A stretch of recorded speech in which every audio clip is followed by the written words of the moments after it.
So good afternoon for our sustainability programme today. We've decided, or I've decided, we've decided, having just watched the Before the Flood movie with Leonardo DiCaprio, that would be a good place to start the show today and to discuss the upcoming events in America, which we obviously don't know the results of yet for tomorrow, and the COP. It was COP22. COP22 works that are starting today. So maybe we should kick off with the fact that the Before the Flood video is currently, or movie, currently available for free. You can click onto YouTube and watch it yourself for free right now.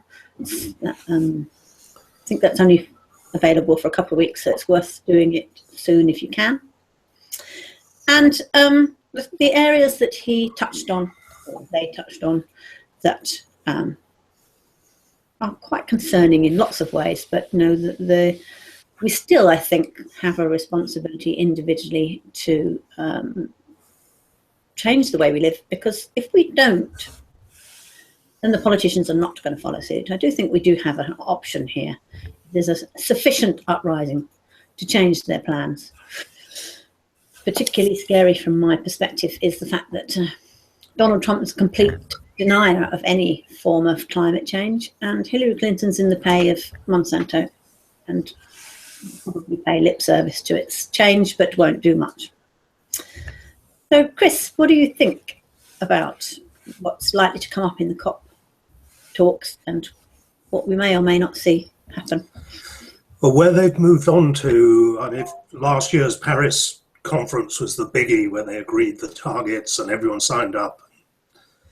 Where they're getting to now is, okay, how do we do this? There's an interesting bit in the Before the Flood movie where DiCaprio interviews Obama, and Obama actually gives away that, well, what we've got to do is stabilize things now, and hopefully new technology will happen at some point in future. So there is this kind of hope that somebody is going to develop a way, and it has got to be taking carbon dioxide out of the air. We're beyond the point where we can just stop burning fossil fuels and all will be well. We're now at the point where even if we stop, we've got to still find some way of sucking carbon out of the air. So, what the various scientists that are meeting in Marrakesh this week are looking at, or one of the things they're looking at, is how do we actually get carbon dioxide out of the air? There are power plants out there that have fitted carbon capture and storage technology. And the problem with it is it makes the electricity so expensive that you can't sell it. So unless you have some kind of tax program or a subsidy program to do it, it can't be done. It's nigh on impossible to do it with an existing power station. They have a plant in Canada where they've sort of built it from new. That sort of works. I think it captures about 25% of the carbon that comes out. They still struggle with storing it. I remember watching the bit about Tesla and his hopes for creating enough battery power so that we don't have to be relying on the grid, that you can create enough power in your own area, which seems to be quite a sensible idea, so that you can utilize the resources near you, which aren't necessarily the same around the world. Obviously, if you're near a coast, then wave power might be more sensible, where if you're on a hilltop, then wind power might be more sensible. Obviously, without the grid system, you can't mix those up so readily, but at least we would have an opportunity to at least produce some for ourselves. Yeah, one of the interesting policy options that somebody came up with last week, I forget who, I forget the name. This guy was saying, as they were talking about whether we could nationalize the energy grid, and what they'd concluded is, well, if you're paying any kind of compensation, the big six are just so big that it would cost you billions to take them over. But what they were proposing was, well, what if we got all of the local councils across Britain and gave them a mandate to either do it themselves or set up a not-for-profit company to do it, but to invest in renewable energy and set up local grids? And his argument was if we did that, basically the big six would wither on the vine, because we could actually put renewables in and make them so cheap that only an idiot would then require the stuff that's being produced in a nuclear power station or a coal power station. Again, I think it's optimistic. I mean, I think we'll probably end up with some mix of the two, but that was a way forward. One of the points with a lot of renewables, if they're deployed locally, is you can use them. I mean, it's like a kind of energy saving for the household. So if you like, rather than paying somebody from the grid to sell you energy, you just generate some of your own. I suspect, I mean, unless you're very lucky with the atmospheric conditions where you live, you're going to struggle to get 100% of your energy from renewables. I mean, the Tesla batteries may help because that means you can store any excess. That said, I mean, where Tesla are very guarded is that there are limits to how much lithium ion you can get hold of. You come to a point where we've actually used all of the world's lithium making batteries and there's still not enough to go around. Particularly when you look at that in the developing countries. So you have several billion people in China and India that would be looking to deploy batteries, a few billion more in sub-Saharan Africa. So our little bit in Europe actually isn't that big an amount, so we could do it. But if the world does it, it doesn't work. I think he said that you could build the batteries, and he certainly reckoned he could put the batteries on, but it would need a bigger investment than he had. Oh, certainly that. I mean, I think one of the things you have to separate out with a lot of this is actually, in a way, it doesn't matter if it's technically possible. It doesn't matter if it's theoretically possible. What matters is if it's economically possible. And I think that's where people go wrong, I think. So we can look at, nuclear fusion is theoretically possible. And at the moment, it takes you something like 10,000 times the power to produce one little blip of power. And it lasts for just over a second.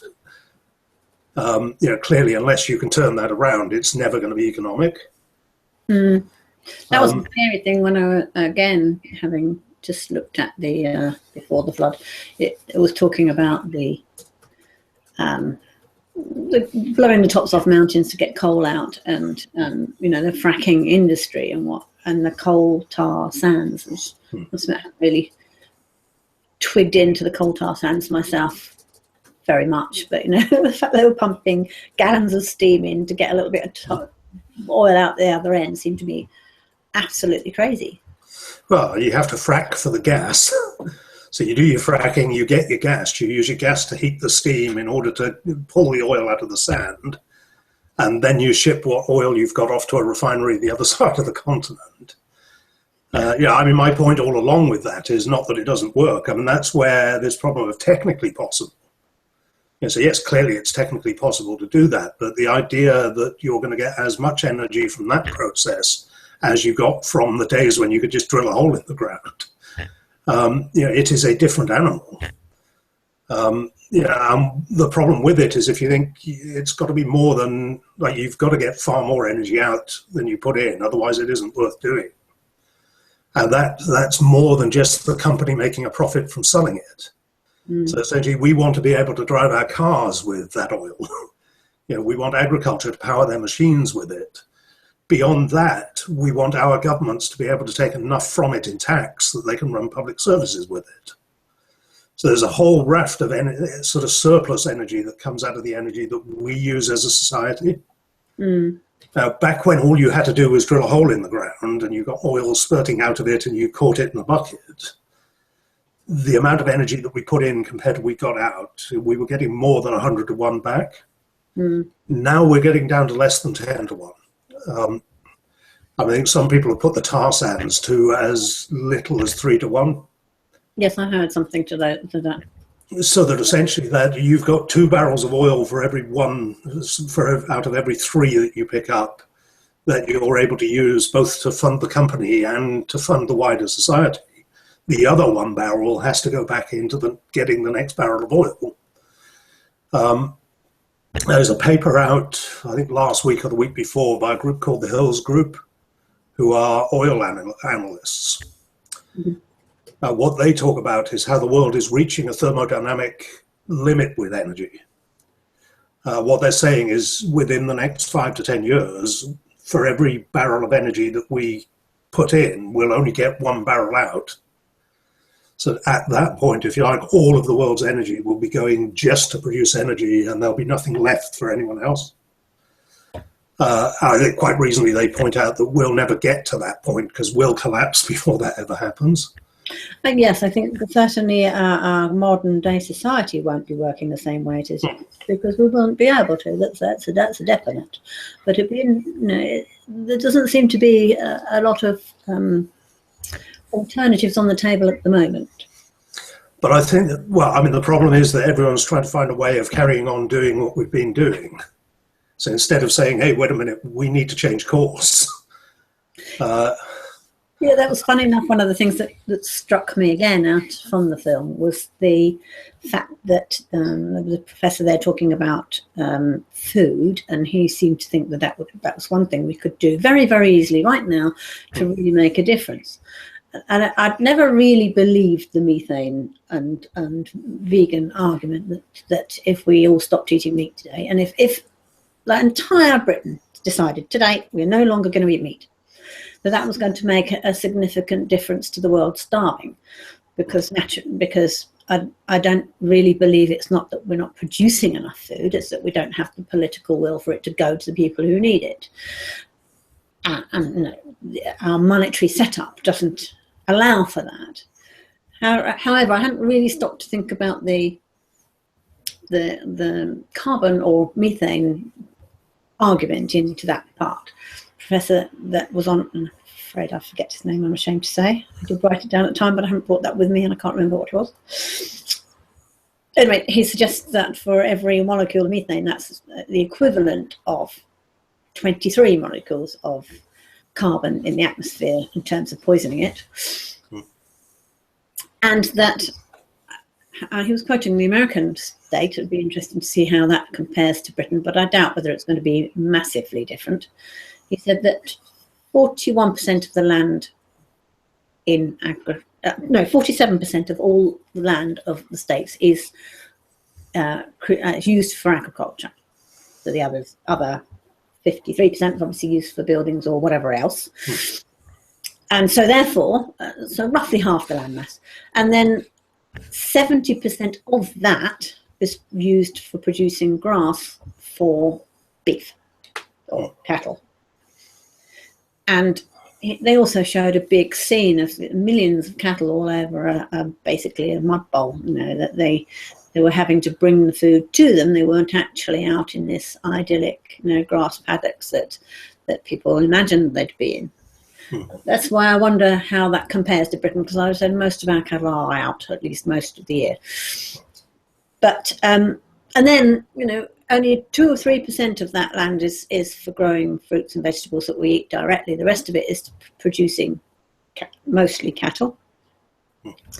And that obviously they're producing a lot of methane. And he reckoned that it was about 10 to 12% of the atmospheric poisoning was due to the methane being breathed out. And the easiest way of adjusting that part of the problem was to stop eating beef, or even if we cut by half, it wouldn't be a bad idea. Yeah, I mean, it's quite a reasonable thing to suggest. I think his suggestion was if we swapped beef for chicken. Yes, or fish. Yeah, that's something that individually would make that's very little hardship.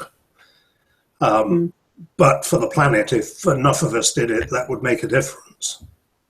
Well, when I thought about it before, I thought that's not going to make any difference really. But if it really is at that level, like 10% of the total amount, then that's actually quite significant.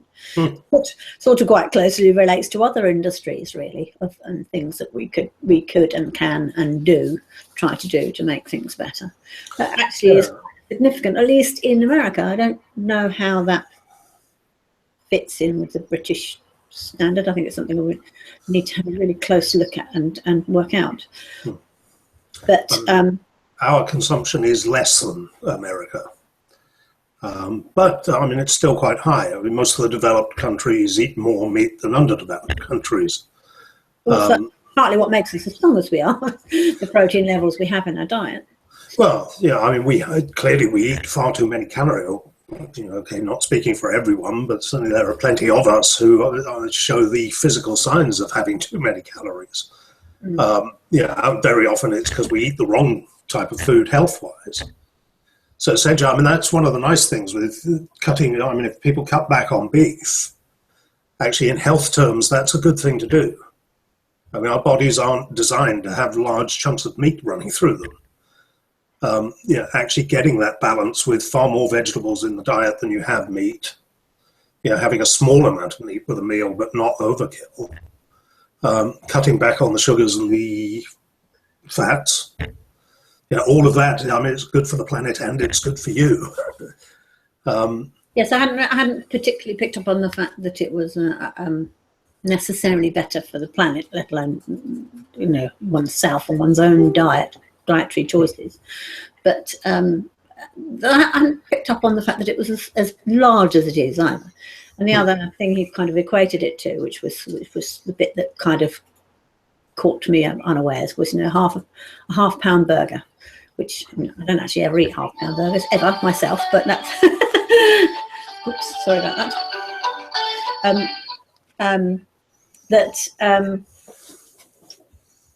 Sorry, I just turn this off. I'm trying to say, a half pound burger relates to 200 watt light bulb in terms of the energy use. And I thought, now we're getting to numbers I can understand.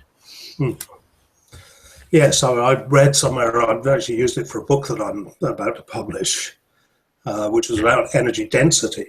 They were talking about a ham and cheese sandwich has something like 4 times the energy density to hydroelectric, which is the most energy dense of all of the renewable energies. I'm still a long way short of what a barrel of oil or a kilogram of coal has. But I was interested that, yes, you can sort of pick energy out of food and work out how much energy it contains. Well, to me, it makes perfect sense that the most effective fuel that we can utilise and the most dense way of doing it is bound to be our food. I mean, that's because we are what we are. We are living creatures, and therefore the highest density of fuel we're going to take on board is what we eat. We need that to survive. I mean, the other side of the food thing is food miles. But of course, we in the West have got a lot more going on for us than just survival, haven't we? Yeah, I mean, the food miles thing, if you go around your local supermarket next time you're there and look at where food has come from, because a lot of it, particularly the fresh food, will have been flown in, which that is about as economically damaging a thing as you can do. So it's this thing about whether to have local produce, which is seasonal, or whether you have all year round stuff that's shipped in. So in addition to, if you like, the amount of carbon dioxide we get and methane we get from growing beef, you've also got the thousands of miles that you have to transport, and not only the end product, but all of the feedstock, all of the chemicals that you use for weed killing and fertilizing the grasslands. Because the soil at this stage in the Midwest of the US, there's no nutrients in it. I mean, they've so drawn the nutrients out that you've got to spray artificial fertilizers on every year. And the soil itself is just like barren dirt. It's like a sponge that you have to keep pouring fertilizer into. Yes, and I would say that I've been an organic grower now on my allotment for 3 coming up to 4 years, and it has taken that long to get that ground sufficiently enough nutrients in it to really grow any significant sorts of crops. And I would say what I'm putting on is not really natural, because I'm collecting in manure from external area and putting it on in very vast quantities. I have also got a wormery, and I've set that going about a year ago, and it's just starting to produce now. Some worm cast, which I know will make a huge difference when that comes in. And I've brought in, last year I put huge amounts of shredded paper on the top as a mulch to leave over winter, which I have to say But really, it's probably been one of the biggest difference things that I've done so far. And I've read up all kinds of things about biochar, but to me that seems, again, a strange thing to do unless you have a lot of wood locally to you that you can use yourself and put in. Why you'd actually go out and buy it seems to me crazy. Because, again, you're putting a lot of energy in to create biochar to get the product at the end that you're going to put in the soil, which is very effective. However, again, it's the same problem. It's lots of energy in to create something, a soil. Whereas I want to say herbiculture type arrangement where you just put the wood directly, if you've got wood, if you've got that around you and you're cutting your hedges or whatever, put it straight, dig a pit, put it straight in the ground, put the soil over the top and grow on it, so that as it gradually breaks down naturally, that you're not actually having to put any extra energy in.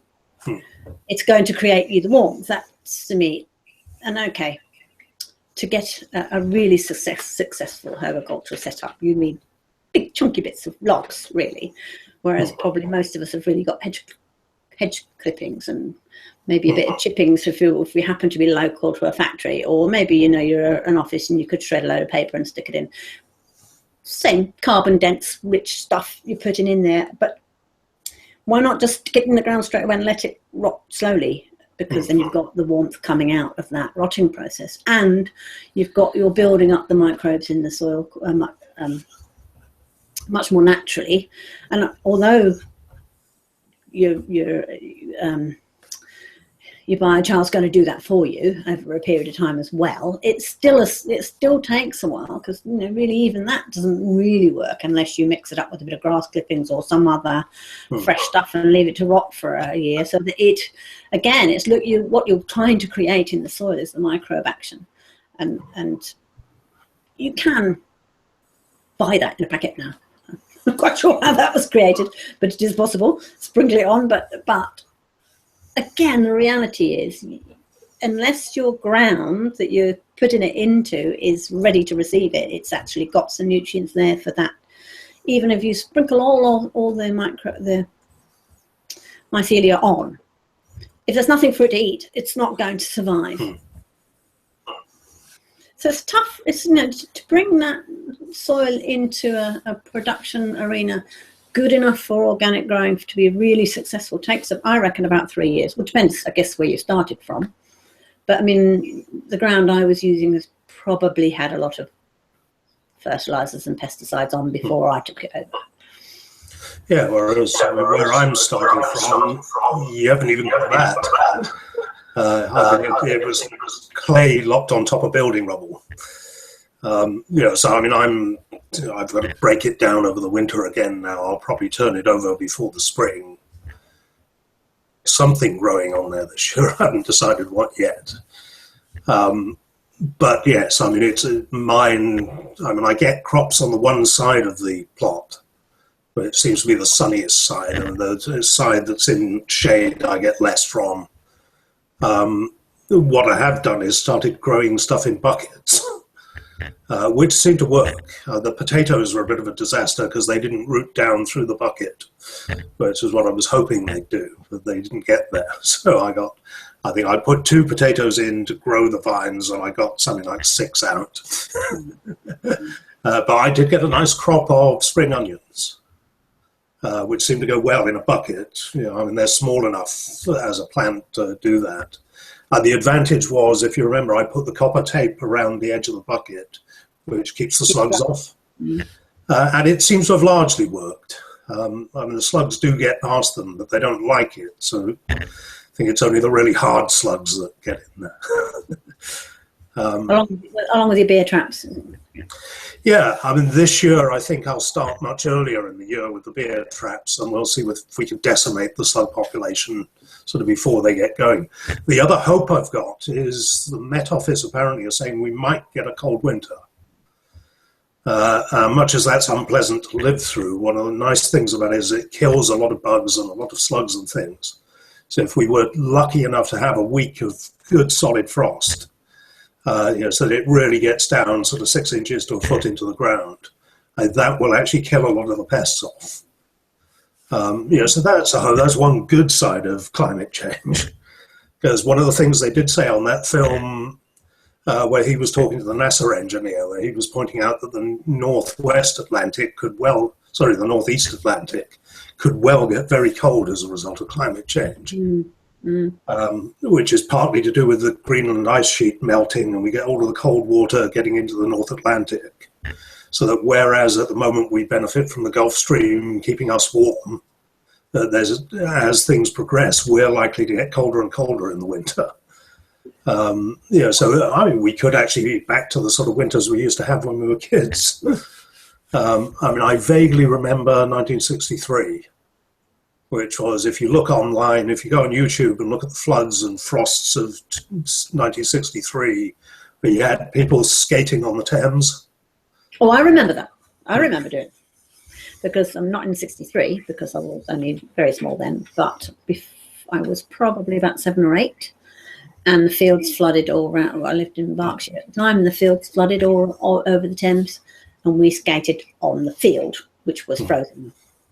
Tons of water had come in over the fields and frozen solid, so we were skating on the field.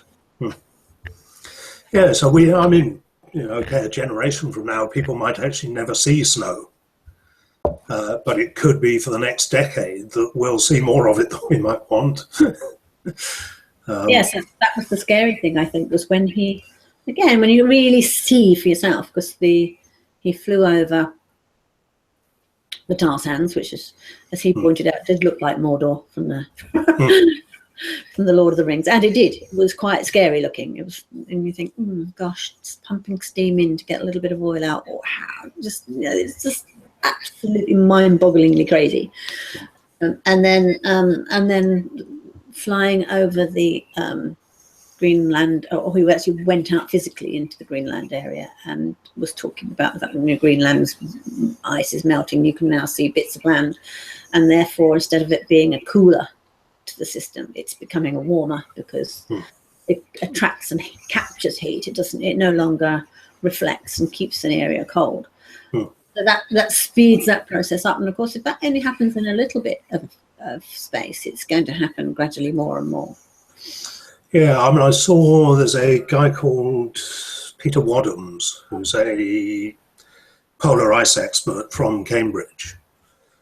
He put figures up. It's from when the Ice Age finished. He was talking about how quickly ice melted then. He was talking about an equivalent melt to what we're anticipating taking about 13 years. Whereas we're projecting this as being, this isn't going to happen until the end of the century.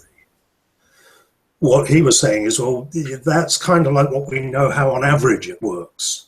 But when we look at the climate record going back to through several ice ages, actually what it appears to show is you hit a tipping point and suddenly it really goes.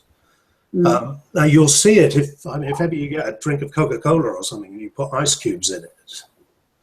And it takes ages for the ice to kind of melt right down. But then suddenly when it gets so just the outside of the cube is all that's left, suddenly it goes very quickly. And once you've lost the ice, then the temperature of your drink shoots up. So it's almost, as long as there's a bit of ice in there, it'll keep cooling it. The moment you lose it altogether, it's going to really warm up. That'd be quite an interesting experiment to do with children. Let them see what actually happens in truth. And the other thing that struck me was the as he flew over, areas of Indonesia and the complete deforestation of the area for palm oil, and the recognition of how many products that's in. I've always known it was there, and it's one of the things I've often thought about. And look at all these prepping ideas among the American public. And I thought, and they sort of said, what things you should have in store for this, apocalypse. I don't personally kind of go along with, because I'm not sure that there will be an apocalypse as such. I do think we're going to be in for a much harder time, but I don't think it's likely to happen all at once. It's happening now, and I think it'll gradually become harder.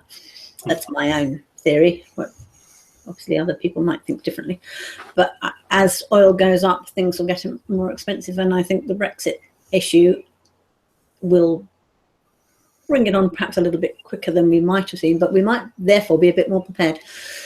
Because actually, if products that are currently being brought in go up in price, perhaps we will be more inclined to buy local things and help our own local growers to expand what they do. Yeah, I mean, that's one of the things that's annoyed me since Brexit, is there's no longer any sensible economic journalism. Because basically all of the media have their side. So you've got some papers that are in favour of Brexit, others that are against. And basically any bit of economic news now is being blamed on Brexit. So essentially we had slightly better growth in the last quarter than we had before. So the pro-Brexit newspapers were all over that, saying, oh, this is because of Brexit.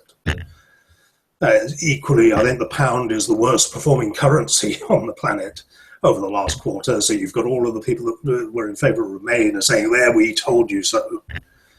And Brexit wasn't even then there at that point. It wasn't a decision at all by then. Well, I think the problem is if you go back to sort of before June the 23rd and look at the state of the UK economy, I mean, only an idiot would say it was good. All of the indicators for several years have been telling us that our economy is a basket case. We've ran up a current account deficit that's the biggest in history in peacetime. We'd done that before sort of voting to come out of the European Union. So sooner or later, the pound was going to collapse anyway. So in that sense, okay, the Brexit vote is the pin, not the bubble. And I think, I mean, there's a possibility that if we go, it's this idea of getting a collapse in early and avoiding the rush. That if we adapt first, there's a chance that we'll be in a better position to deal with it than countries that don't adapt. But I still think it's quite scary that really, if you go out and talk to ordinary everyday people, their attitude towards planet devastation is almost non-existent. It's almost like there's still a huge number of people, and I would say still the majority of people, don't actually even give it a second thought. It's not part of their thinking system at all. It's what psychologists call a discount rate, which is essentially I'm most concerned with myself here and now. Assuming I'm safe and assuming I'm reasonable, so I can then start to be concerned about my family, close friends, people in the immediate neighbourhood. If that's comfortable, I can then be a bit further out and think about things on a national scale. The problem with climate change is it's way, way over there and it's way, way into the future. So essentially it's easier just to focus on the things that I'm struggling with now.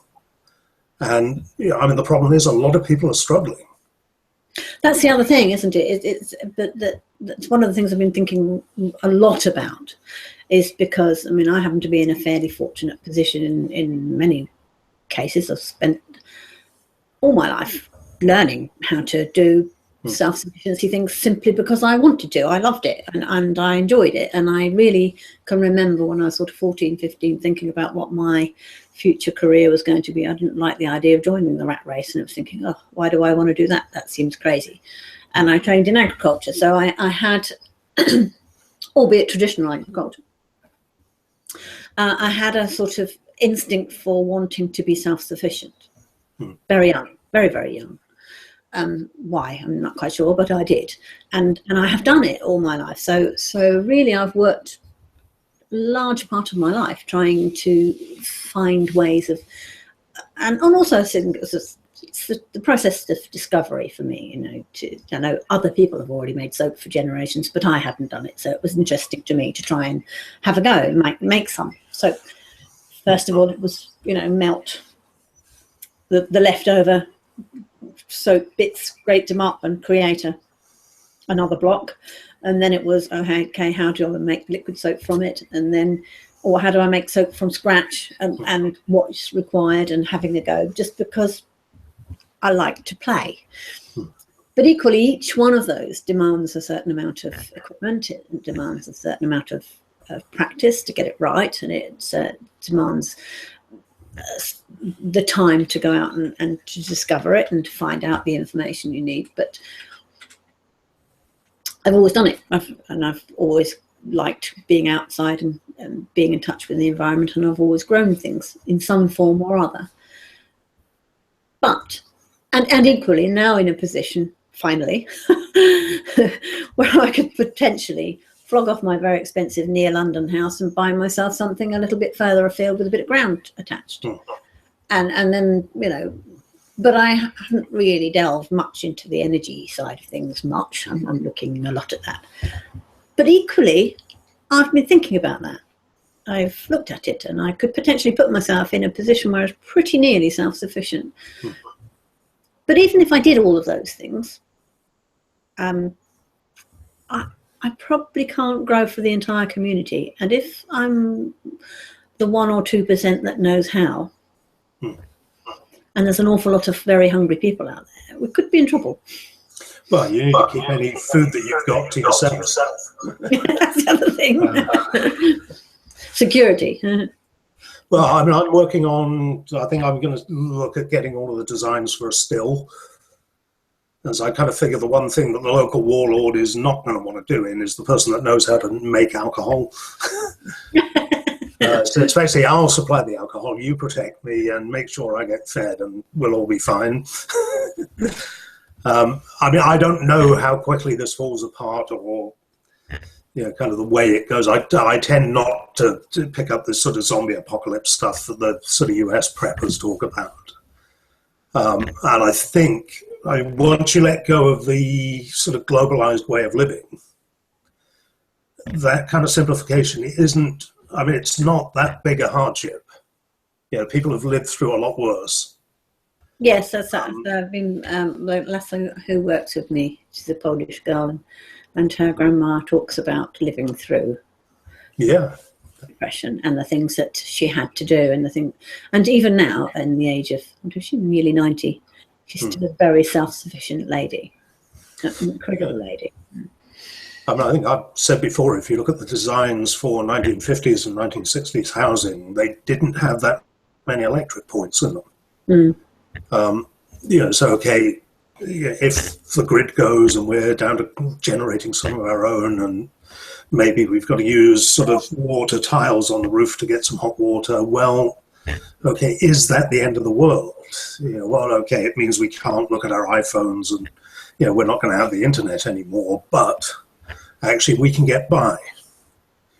I think that the problem might be the dissemination of knowledge at that point. If the internet is no longer as available, whereas we rely very heavily on it at the moment, our current generation of children, it's the go-to place from the time they're very small.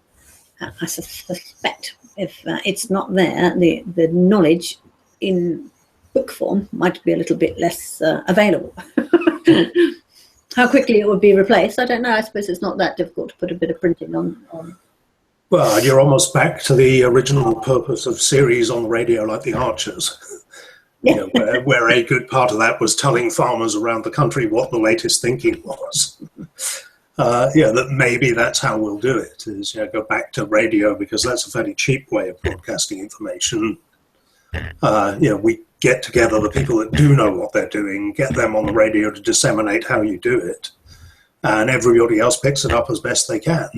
Because there are plenty of people out there that know how to do permaculture. I think the problem at the moment is people tend to regard them as sort of hippie weirdo, whereas they're actually the ones that will feed you if all of this falls apart. Yes. So you need to look after them. Actually, I'll get looked after in my old age, then I'll be all right. But your financial advisor that can tell you which shares or which bonds to buy is probably the least useful person at this stage in the game. Because actually, when all of that paper money goes away, then those skills are totally unnecessary. I think, depending on how far, in a way, it's not because we don't go back. But if we think of times in the past that people have lived through reasonably comfortably, there's an awful lot that you can cannibalize out of our current society. If you're looking at becoming a blacksmith, there's enough scrap metal lying around at the moment to run a blacksmith for centuries. At the moment we're using it as cars and televisions. But when the time comes, if we need to get hold of resources, there's plenty around. Yes, and it's already dug up. It's already in our local society. Yeah, I mean, we've got to recycle it, but it's not. So there's no shortage in that sense. It's still there. It's about putting it to use, and similarly, there's an awful lot of land. So as long as we're not plunged into a famine overnight, then actually you've got the time to prepare the ground properly. You've got the time to bring it back in and do all of the permaculture stuff. I think the problem might be that we're all crammed into fairly small spaces around towns, and that the land is external to where we're living for most people. However, we are getting now close to 3:45, so we need to wind the programme up for today fairly shortly. But we will be discussing the food aspect a little bit more again next week, on how you can preserve the things that are available right now out in the local surroundings. No, the nuts are coming into season. We've got hazelnuts, still a few. The chestnuts are just, well, there are a few. I'm surprised because there's loads and loads and loads of trees around Watford, but there doesn't seem to be terribly many nuts on them. I think the squirrels have got in first. But there are a few. And the apples and pears are in Britain at their full pelt at the moment. If you're lucky enough to have an apple tree, wow, the produce is amazing. And if you haven't got one and you've got room, plant one. But if you haven't, go and talk very nicely to your neighbours who have, I would say. It looks like being a proposal that they're looking at in Cardiff is the local council are at least considering planting fruit trees around the city. Locally to me, there's been a community group that have talked the council into letting them have a piece of the ground that was let's say, just parkland, really, and they planted hundreds of apple trees. They've planted a huge orchard, which is lovely to see. There are little pockets of things going on around the country that might not always be as, I mean, that's been going on in my own local area for a couple of years. I've only just discovered it. So it just goes to show that there are things going on that we perhaps don't. Yeah. It's time to open our eyes and have a good look around us, I think. Well, I mean, hopefully through Link for Growth, we can start to get those people all coming together and talking to each other locally as well. That would be fantastic. And obviously, those of us who are in it at the moment need to perhaps make a bit more effort to find them. Anyway, yes, so that'd be good and Christmas is on its way. So how can we maybe provide some nice Christmassy things that aren't going to destroy the planet? Well, I can give my bit of advice that I give every year on how to save money over Black Friday, which is basically to stay at home and not buy anything. Yes, absolutely. I can't understand why anybody in their right mind would want to go into those places and fight for a few pence off for silly little things. But anyway, I was told by somebody that knows about these things that you want to be about 4 rows back. So you don't want to be the person that's front of the queue, because the person at front of the queue gets trampled to death. But basically, if you're about 4 rows back, you can let the people fall on top of each other, then you can run over the top of them. Well, yeah, I suppose. Well, I give cat hampers for Christmas, and I start in January. I buy the several oranges, make some marmalade, and then I try and make something each month, and then the family get a hamper for Christmas. I guess it depends on, again, your skills, your desires, the things that you like to do. But what I'd really like for Christmas is one of those fantastic briquette makers, one of those things that you put your waste paper in and squash it all up and make the fire from. Can you do leaves in one of those? I believe you can. I believe you can use chopped leaves, paper, sawdust, really any material you have available. Business cards. Business cards. All that rubbish that comes through the door, advertising this, that, and the next thing that you don't want. And I saw a little thing on Pinterest, which I thought was quite a good idea. This chap had we've got 2 big buckets the same size, or roughly the same size, that fit inside each other. So one of them he drilled with holes all the way around, and the other one he left whole. So he put the one with the holes in it, inside, and just left it by his front door. So every time you got any paper, leaves, sawdust, bits of wood, chippings, anything, just went in and it was filled with water.